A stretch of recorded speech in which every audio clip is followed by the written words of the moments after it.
সতী ধর্ম রক্ষা এত মুখের কথা নয়। আপনি মনে মনে সারাটা জীবন ধরে স্বামীকে খুব ভালোবাসেন, শ্রদ্ধা করেন, পুজো করেন, সেবা করেন, অথচ টিভিতে সিনেমা দেখতে দেখতে সালমান খানকে দেখে মনে হলো হায় হায় রে, পচার বাপকে নিয়ে সারাটা জীবন আমার জ্বলে গেল রে, আমার স্বামীটা যদি এমন সুন্দর দেখতে হতো, পাড়ায় সব মেয়েদের ডেকে ডেকে দেখাতাম, তারা অবাক হয়ে তাকিয়ে থাকত। এই যে চিন্তাটা আপনার মনে ক্ষণকালের জন্য এলো, এই চিন্তাটা মনে আসার সঙ্গে সঙ্গে ঠিক সেই মুহূর্তে যথাসময় সতী ধর্ম কিন্তু আপনার নষ্ট হয়ে গেল। তাই সতী ধর্ম এত মুখের কথা নয়।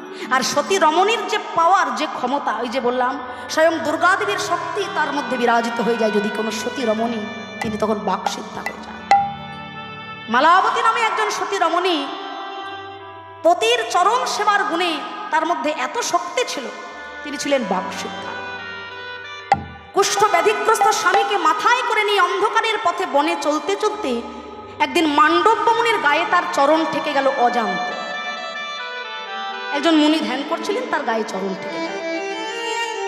এবার মান্ডব্য মুনির পরিচয়টা একটু দিই। মান্ডব্য মুনি তার সাধনা ধ্যান তিনি করতেন বটে, কিন্তু তার পশ্চাৎদেশে ছিল শূল বেদনা।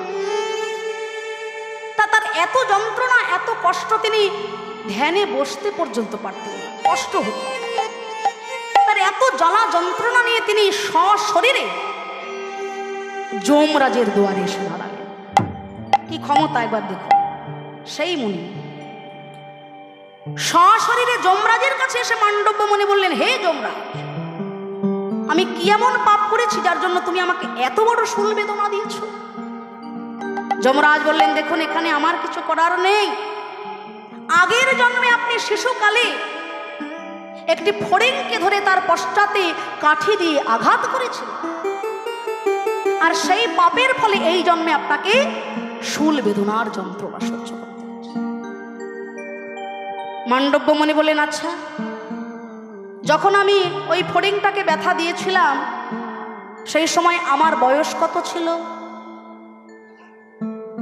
যমরাজ খাতা খুলে বললেন, সেই সময় আপনার বয়স ছিল 5 বছর। 5 বছরের একটা শিশুর তার কি ভালো মন্দ পাপ পুণ্য কোনো জ্ঞান থাকে? আপনারাই বলুন, থাকে? 5 বছরের একটা শিশুর কোনো পাপ পুণ্য জ্ঞান কি থাকে? তাহলে আমি লঘু পাপ করেছি, তার জন্য তুমি আমাকে গুরুদণ্ড দিলে সারা জীবন, তাহলে তুমিও তো পাপ করলে। তাই এই অপরাধের জন্য আমিও তোমাকে শাস্তি দিতে চাই যমরাজ। যমরাজ সঙ্গে সঙ্গে হাত জোড় করে দাঁড়ালেন যে, হে মুনিবর, আপনি আমাকে অভিশাপ দেবেন, তার আগে আমি কিছু কথা বলতে চাই। বলে, তুমি কথা বলবে, আমি শুনবো, তার আগে শুনে রাখো, তোমার এই সংবিধানটা, তোমার এই যমালয়ের সংবিধানটা আজকে থেকে একটু পরিবর্তন করে নাও। আমার কথা অনুযায়ী আজকের পর থেকে জগৎ সংসারে যত যত শিশু সন্তানের জন্মগ্রহণ হবে, জন্মানোর পর থেকে 5 বছর বয়স পর্যন্ত তার কোনো পাপ যেন তোমার খাতায় না লেখা হয়। আজকের পর থেকে যে সকল শিশু জগতে জন্ম নেবে, জন্মানোর পর থেকে 5 বছর পর্যন্ত তাদের পাপ তোমার এই খাতায় তুমি যেন লিখবে না।